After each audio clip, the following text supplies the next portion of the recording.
Good afternoon. Mr. Secretary, thank you for an incredibly productive afternoon. We're really glad to be here in Manila with Secretary Teodoro on my first trip as the Secretary of Defense in the Indo-Pacific. You know this, the audience knows this, the United States has been fighting shoulder to shoulder with the Philippines since World War II. Our partnership not only continues today, but we are doubling down on that partnership. And our ironclad alliance has never been stronger. This morning, I also had a chance to meet with President Marcos. And Secretary Teodoro and I just had as I described, very productive discussion about how to not just continue, but accelerate the progress in U.S.-Philippines alliance. We agreed on the next steps to reestablish, and that's key, reestablish deterrence in the Indo-Pacific region. These efforts build on an ongoing $500 million commitment in foreign military financing and other security assistance to support the Philippines' military modernization. First, we agreed that the United States will deploy additional advanced capabilities to the Philippines. This includes using the Nemesis anti-ship missile system and highly capable unmanned surface vehicles in exercise Balikatan this April. These systems will enable U.S. forces and the armed forces of the Philippines to train together on using advanced capabilities to defend the Philippines' sovereignty. Second, to enhance interoperability for high-end operations, we agreed to conduct bilateral Special Operation Forces training in the Batanes Islands. Did I get that right? Batanes, Islands. Special Forces training together. Third, Secretary Teodoro and I agreed to prioritize bilateral defense industrial cooperation, which is critical. So today we published a joint statement outlining our priority areas for cooperation. This includes co-producing unmanned systems and increasing combined logistics support. I was just in Guam before I came here. We can talk about big systems and advanced technologies, but if you don't have logistics support, I see the folks who run militaries and run formations, you need logistics support to actually operate and advance forward. These initiatives will help us share burdens and promote a more comprehensive partnership. We intend for these efforts to boost both of our economies and strengthen supply chain resilience. And finally, we agreed to launch a bilateral cyber campaign. We're going to work together to reduce cyber vulnerabilities across our alliance, and increasing cybersecurity will allow even more advanced operational cooperation. The challenges we face require that kind of team effort. But I'll tell you this, those aspects are just the beginning. We had our meeting this morning, we had a meeting with the President, we had a meeting in here, we had private meetings as well. I can assure you, and I can assure all those watching, this is just the beginning of what will continue to be an incredibly fruitful alliance. So together we'll encourage our other partners and allies in the region to step up their efforts and their cooperation to increase defense capabilities and strengthen deterrence. We have already set a robust agenda for the next few years. Our staff and both of us are going to remain actively engaged. It reflects the strength, as I said, of our ironclad alliance, particularly in the face of communist China's aggression in the region. And our partnership demonstrates our commitment to peace and security in the Indo-Pacific. As our president, who sends his greeting, President Donald Trump talks about often and demonstrates, we will achieve peace through strength. We do not seek war, we seek peace. But those who long for peace must prepare for war. And we stand united shoulder to shoulder. So, Gibo, if I may, you can call me Pete anytime you want. Thank you for hosting us today and for making great progress alongside us. I look forward to working closely with you to solidify that peace through strength. Thank you very much, sir. Thank you very much, Secretary Hegseth, sir. We now invite Secretary Teodoro to give his statement. We thank the Honorable Secretary Pete Hegseth, the Secretary of Defense of the United States, for his momentous visit to the Philippines. It is an honor for the Philippines to host Secretary Hegseth's first visit to Asia during his first trip to the Indo-Pacific. This signals how important our bilateral alliance with our only treaty partner, the United States, is, and we are gratified by the importance placed on the stability and enhancement of this relationship as a linchpin of securing peace and stability in the Indo-Pacific. We are grateful for the enduring support of the United States, including the State Department's issuance of a waiver, in part, in no small way, through the efforts of Secretary Hegseth and the rest of the team, for a waiver of foreign military financing for the Philippines. We believe these engagements are crucial and need to be enhanced in order for there, as Secretary Hegseth put it, to be a re-establishment of effective deterrence against unwanted and malign influences that affect the stability not only of the Indo-Pacific, but of the whole world. And as Secretary Hegseth said, we are going to work very closely, not only with our treaty ally, but with other like-minded partners in re-establishing deterrence. This will mean increased interoperational activities, joint exercises, realistic training in a myriad of scenarios to mirror what may be possible in the future, God forbid. However, we must be prepared to answer and to meet and even to deter any possibility in the future for our mutual defense and the defense of freedom and international law. During our discussions, we discussed the enhancement of the quality of Philippine investments in strategic basing, in capability upgrades, in the skill sets of our fighting men, women, and our civilian personnel to complement the comprehensive archipelagic defense concept, which has in its underpinnings not only the Philippine Constitution, but international law. The deployment of the Nemesis and other unmanned surface vehicles will hasten the introduction of these technologies into the vista of the Philippine Armed Forces and will train our troops to train for higher technological capabilities that we need for effective deterrence in the future. The Philippines is prepared and is in fact taking a more active role in rallying our other allies and like-minded nations to resist any attempt to change international law by acquiescence or a fait accompli in the South China Sea. The number of status of visiting forces agreements that we are entering into is, for the rules-based international order, is proof of this. Because of the increased interoperational activities, we expect increased rotational presence of like-minded and allied troops in the Philippines.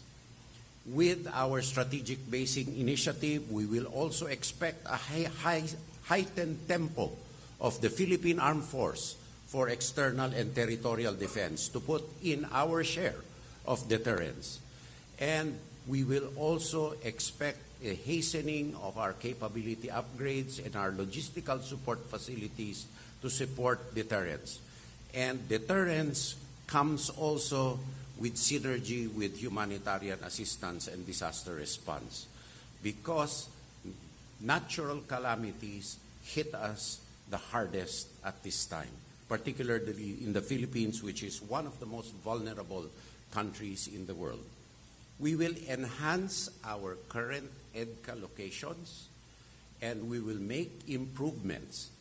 Mind you, these are Philippine bases of which we have to invest in. We will enhance them for logistical support. We have talked about establishing a sustainable, effective, and business case-focused defense industrial base, which suits our national interests and advances our economic, defense, and other cooperative resilience activities, which are of benefit not only to each one's economy, but on partnerships and synergies, so that there can be a multiplier effect on the enhancements to different sectors of our societies, of both our peoples.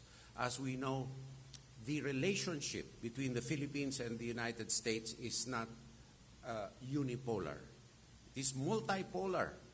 And the most important thing are people-to-people exchanges, but also commerce, defense, education, language, and the NBA.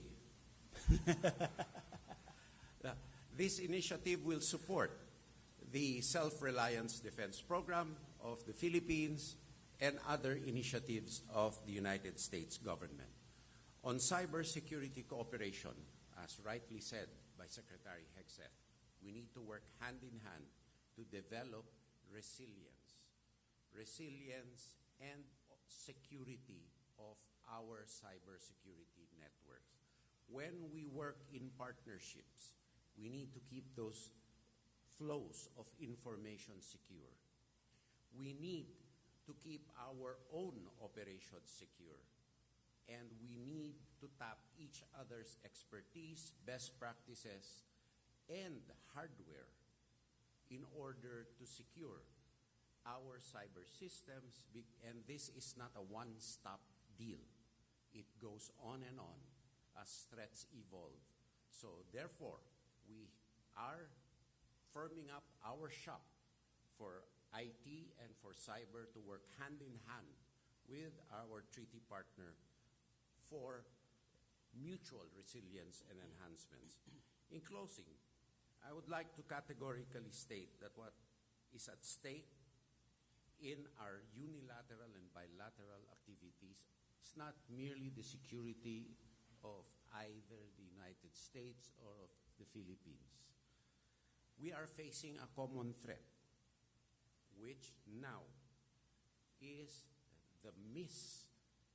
the overreach of the Communist Party of China. So the Indo-Pacific, the rule of international law, freedom of navigation, and individual personal freedoms are what are at stake here. Therefore, as President Marcos has stated, U.S. leadership is essential to the continuing peace and stability of the Indo-Pacific.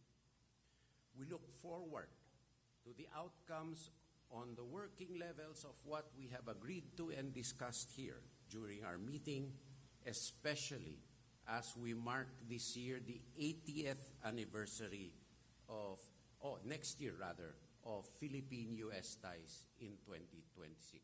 Once again, we are very thankful for the visit of Secretary Pete, who has not only built rapport with the Department of National Defense, but with the PT session with our troops, he has truly made his mark.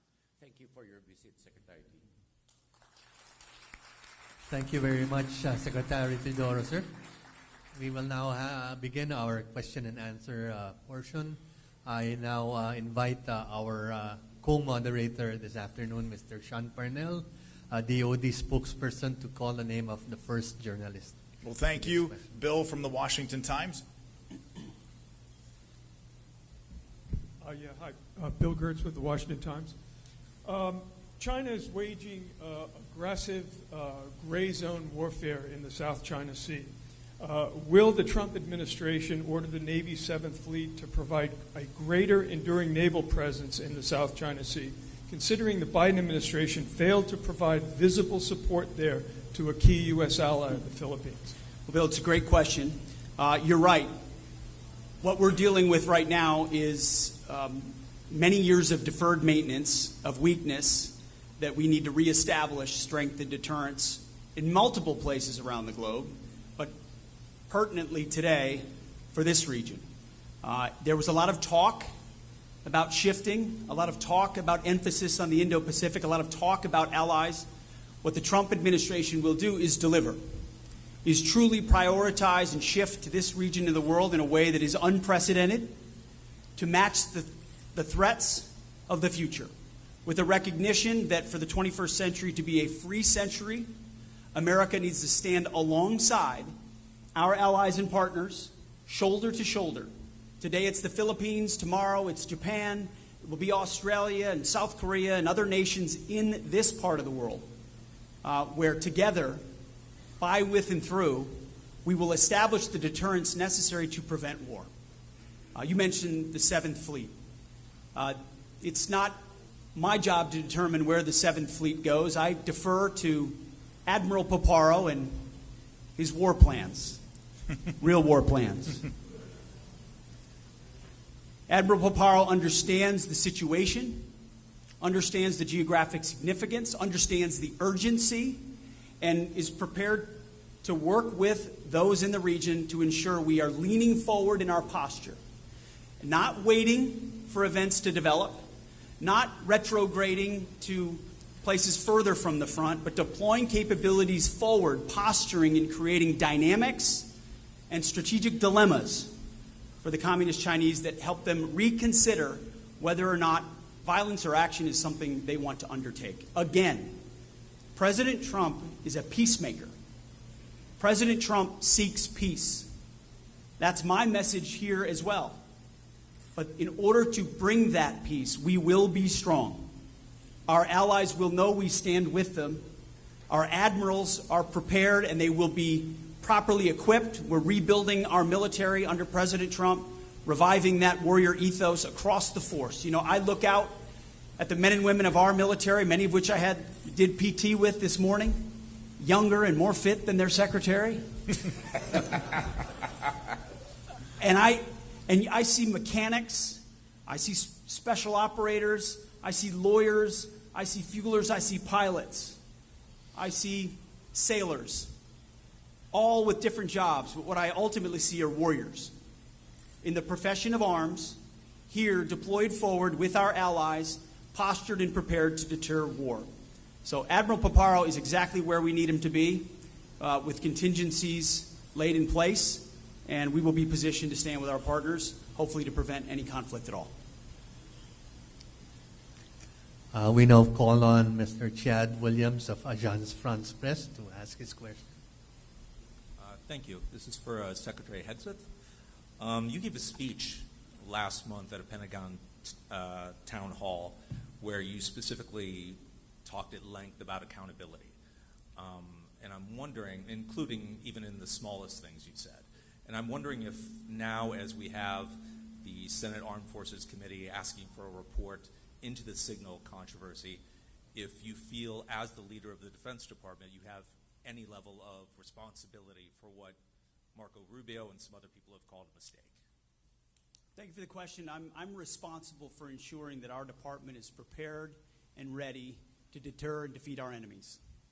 And I'm quite proud of what our forces in CENTCOM did on that initial series of very effective and devastating strikes and the ongoing campaign that we are undertaking, because that is, again, on the backs of 4 years of deferred maintenance and failure and weakness of the Biden administration, we are reestablishing deterrence. And as the leader of that department, my job is to advise and work alongside the president and then work with my fellow cabinet members to ensure that we're operationalizing in every way possible, reestablishing that deterrence. So we will ensure the freedom of navigation returns to that part of the world, Just as pertinent to our conversation today, freedom of navigation is something the Philippines experiences in the South China Sea or the West Philippine Sea. It's something we take very seriously. So we'll go with Kazu next. Thank you so much for having us today. So I have a question for Secretary Hegseth. How do you evaluate the trilateral cooperation between the U.S., the Philippines, and Japan in deterring China? And do you intend to take a leadership of it? Well, thank you for the question. I'd love to have the Secretary answer as well. As he mentioned, this is not just country-to-country bilateral cooperation. This is trilateral. It's multilateral. The broader our alliance, the better. The more security cooperation, the better. The more interoperability, the better. The more contingencies, the better. Again, the more strategic dilemmas for our adversaries, the better. And so we're here in the Philippines to strengthen that partnership. We'll be in Japan to do the same. I believe as we speak, all three countries are sailing together right now in the region. So we have that kind of security cooperation happening right now with our navies at sea, sending those signals of cooperation. And I know President Trump values greatly the ability to bring together an alliance as opposed to just unilateral action, which is never as effective. But I would defer to the Secretary's thoughts as well. Well, thank you very much, Secretary Hegseth. The trilateral cooperation has been going at a very fast pace. As a matter of fact, we also, aside from the multilateral cooperative activity right now ongoing, Japan has just announced its inauguration of the Joint Operational Command under General Nagumo, which is at the operational level a result of our trilateral partnership. A lot of activities are ongoing, and we are merging and meshing these capabilities together with Australia at a speed which we have not seen in a long time. For the last question, we'll have JP Soriano of GMA News. Secretary Teodoro, Secretary Hegseth, welcome to Manila. Can you confirm the current status and estimated arrival date for the deployment of the mid-range capability Typhoon missile from the Indo-PACOM to the Philippines? And since Secretary Teodoro mentioned EDCA, Secretary Hegseth, how many more EDCA sites should Manila consider establishing in the Philippines, and how soon could that expansion take place? Additionally, and last question, how do you respond to China's warning regarding military cooperation with Manila, particularly their assertion to the Philippine government that, and I quote Chinese MOFA, nothing good could come from opening the door to a predator? Thank you. Go ahead. On the EDCA sites, as I stated earlier, that they will remain as such, and enhanced development will be taken thereon. On the medium-range capabilities, we will neither confirm nor deny any deployments. We will train as we see fit, and the Philippine Armed Forces will equip as it sees fit. And lastly, let the facts speak for themselves. I mean, where did the quote come from on the predator thing? Chinese MOFA. I think their worldview is really quite limited. That's why the robotic quality of their statements. I think that characterizing people who do not appropriate parts of the South China Sea as their own, as they do the 10-dash line, speaks loudly of themselves rather than others. And there was a collatilla to that, I believe, that the Philippines should not be a mouthpiece of any other country. You know, that's once again the product of a limited worldview, of a closed society. We don't practice propaganda in this country. We practice free speech and democracy. So the Philippines is not a mouthpiece, unlike they themselves, who are mouthpieces of Xi Jinping thought. The problem is, you will hear me, the United States will hear me, Filipinos will hear me, but 1 billion or more Chinese won't get to hear what I said. Powerful words. I will just add two things. There's a long line of countries in the past who have attempted to test U.S. resolve. We are resolved at this time, at this moment, to work with our partners to reestablish the warrior ethos, to rebuild our military and reestablish deterrence, and come alongside our allies and partners, first and foremost, in this region. And then I also, on behalf of the American people, want to thank the people of the Philippines. I want to thank you for your friendship. I want to thank you for your partnership. I want to thank you for your love of our country and our of yours. It is a long, enduring friendship and partnership. So much so that myself and my team will be heading to the U.S. military cemetery here in the Philippines later on today. Which, shame on me, I knew there was a large one here. I didn't know it was the largest outside of the United States U.S. service member graveyard in the world. What a demonstration of the sacrifice America has been willing to make over decades, the resolve that generations of Americans have been willing to show for the cause of freedom. We don't seek intervention. President Trump has made it clear we don't seek war. We don't seek to nation build. We don't seek to use chess pieces and move them around the board. All we seek is peace. All we seek is freedom and cooperation and mutual benefit. And we find that in friends like our friends in the Philippines. But do not mistake our friendship.